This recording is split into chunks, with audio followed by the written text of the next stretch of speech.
Hi, this is Conrad Zimmerman of FistShark Marketing, reminding you that you can help support our weird show with a small monthly contribution through Patreon. For just a few dollars, you can help make sure absolutely nothing untoward happens to this adorable kitten I'm holding. Just visit patreon.com/FistShark or click the big Patreon button at fistshark.com for more details. And thanks for listening.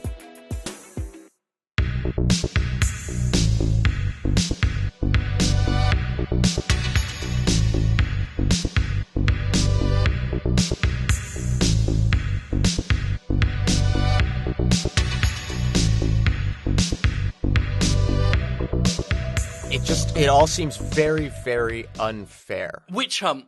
There's the word I'd use for it. Witch hunt. Political witch hunt. Is this political or what? I mean, I don't know. It depends on how you... I guess it could depend on your perspective. I'm sure there are some angry people for whom this is political. Yeah. I mean, I tend to consider nothing political. I like to keep things as apolitical as possible. And I like to keep everything in my life in its own separate bubble where nothing affects anything else. Yeah, I don't think politics belong in anything, you know? Least of all politics. It's like MSG, right? Mm-hmm. Which is delicious, right? And sometimes it can enhance something. But you really don't want it there. You don't want it there. You want the pure thing that you're eating. You know, and to enjoy and appreciate that, not paint it over with some MSG to give it some, you know, additional oomph, you know. No. Keep that shit out. I want my ideas to remain pure and free from any sort of political perspective or ideology. I honestly consider myself an independent thinker.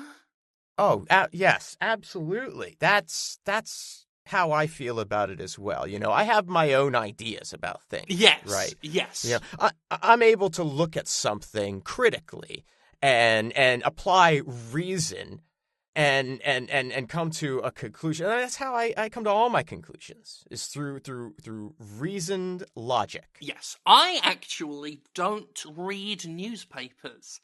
I don't read newspapers. I don't read books. The only TV I tend to watch are reruns of Buffy the Vampire Slayer, because I don't consider vampires particularly political.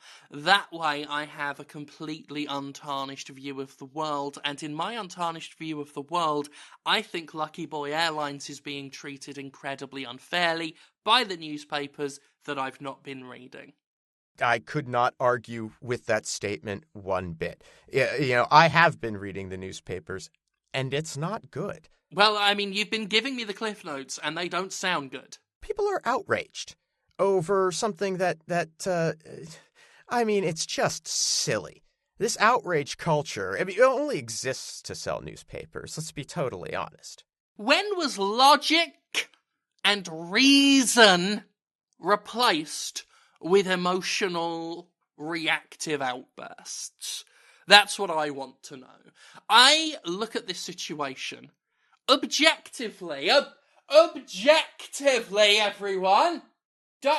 Doris, pay attention. I'm being objective. Don't just look back at your computer, you bastard. Fucking hate Doris. Right. Where were we? Right. Objectively, I look at the situation with Lucky Boy Airlines and the quote-unquote controversy going on right now, with emphasis on the unquote. Oh, no, with emphasis on the quote. Which one means that you're being sarcastic? I think it's the whole thing, the whole quote-unquote. With emphasis on the quote-unquote. Okay. Or dare I say it, this whole thing is a... Okay. A non-troversy. Oh, I see what you did there. Non-traversy. That's very clever. Very clever. He's back. You scoundrel. Oh, he's back. But let's get down to brass tacks, shall we?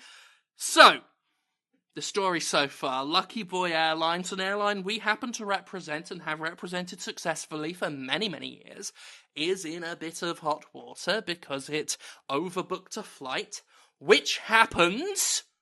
Sure, that's the nature of the business. It's all about cost control. It's normal. I've never questioned how a business can routinely overbook something knowingly and for it to be okay.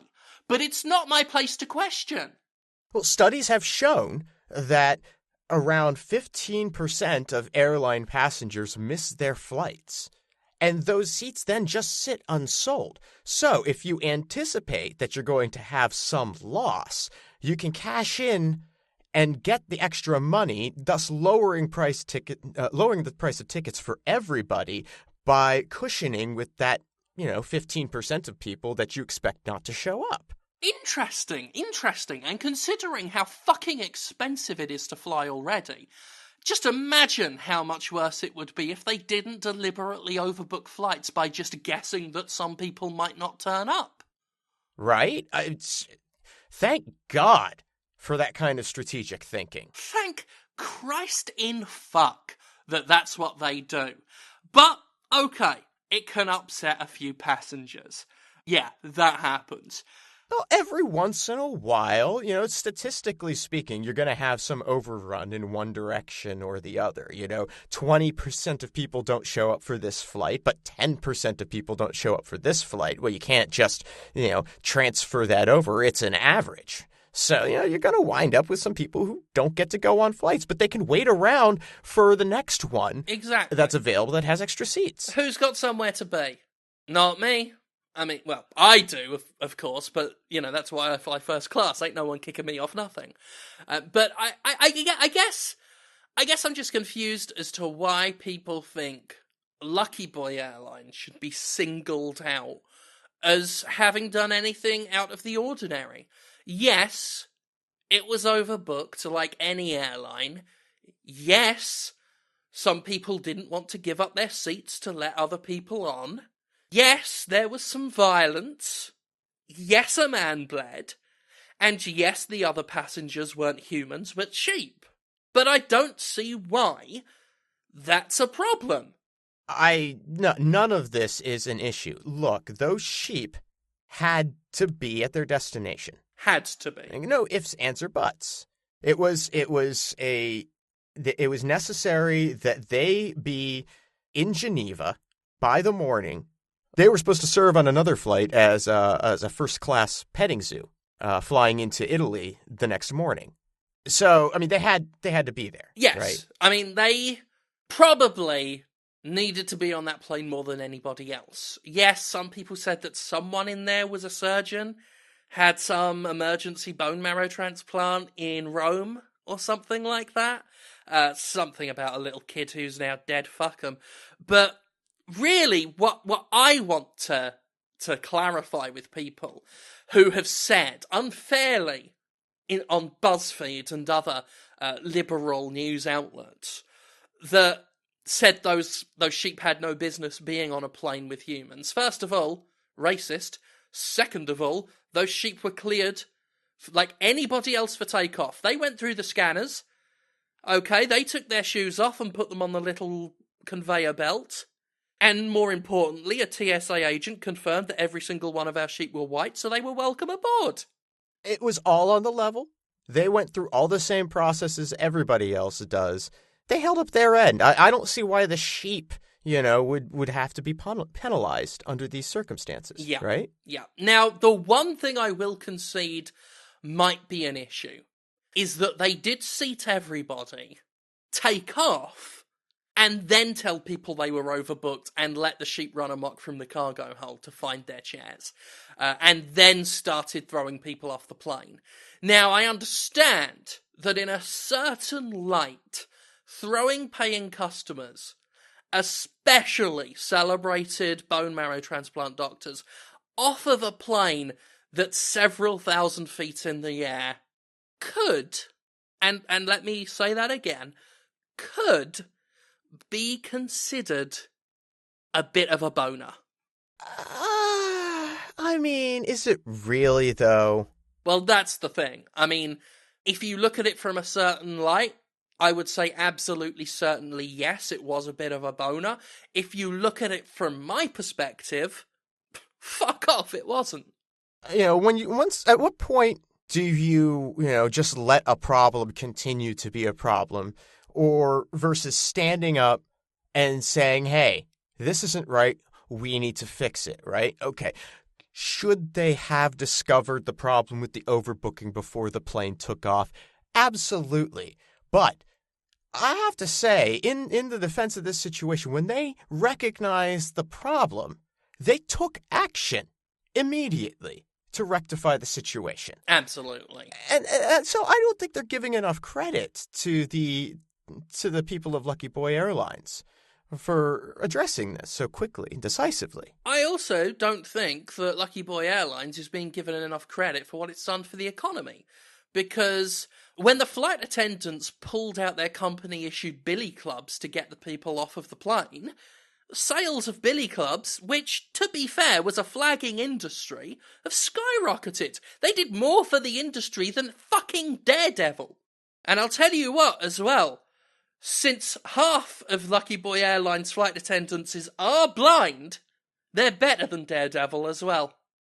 Yeah, absolutely. I think it's one thing to take down criminal enterprises, when you're blind. He's got all those super senses. These people still manage to keep track of what everything is in their little beverage cart, despite not being able to see a damn thing. And they don't even get additional superpowers. It's not like they can hear this is carbonated versus that and know. No, the best they have are their billy clubs and their criminal histories that Lucky Boy Airlines do not look into.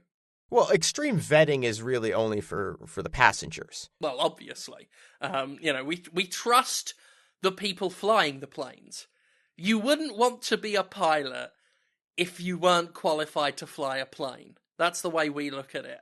Okay, so if you turn up one day to the airport and walk through a Lucky Boy gate wearing the full regalia, I think that's good enough for me.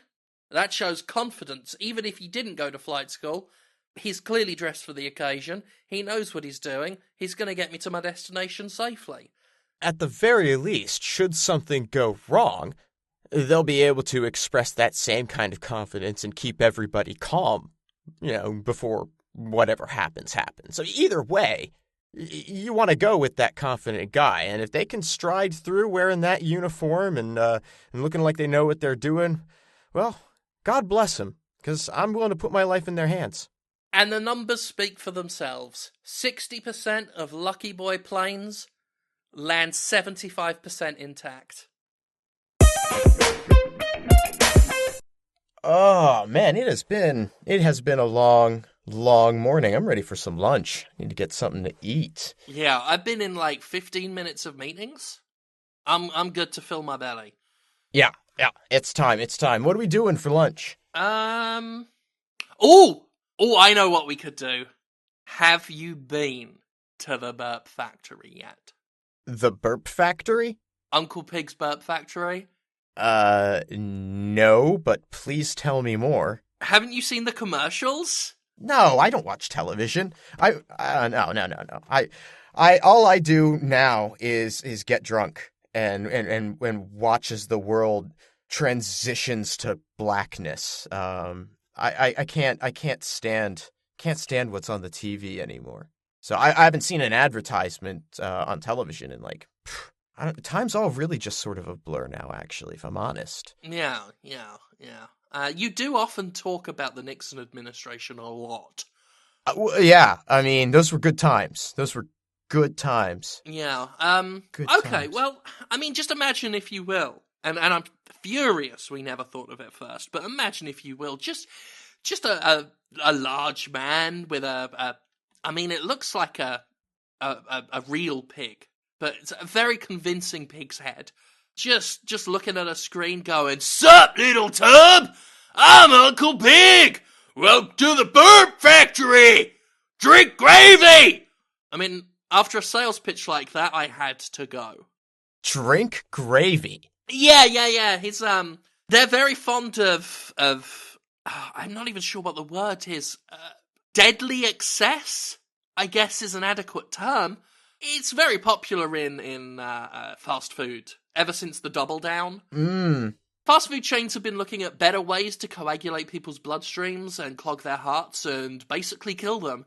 And Uncle Pig found new ways to destroy someone physically, psychologically, and emotionally through food. It's an assault on the senses. Every time I go there, I feel like I'm going to pass out. It's amazing. And probably the most American thing you can do. They've got a new promotion running right now. If you cancel your health insurance, you get 50% off the pig meat burger. Wow, that is a savings. Because, I mean, then you're not paying for the health insurance anymore either. So it's twice the value. Yes, the savings make themselves, and as Uncle Pig often says in his commercials, I don't care if you live or die! Who's responsible for this? Because this is brilliant marketing. I've tried to find out. I have tried to work out who runs... It's a very secretive company. I've tried to work out who runs Uncle Pig's Burp Factory.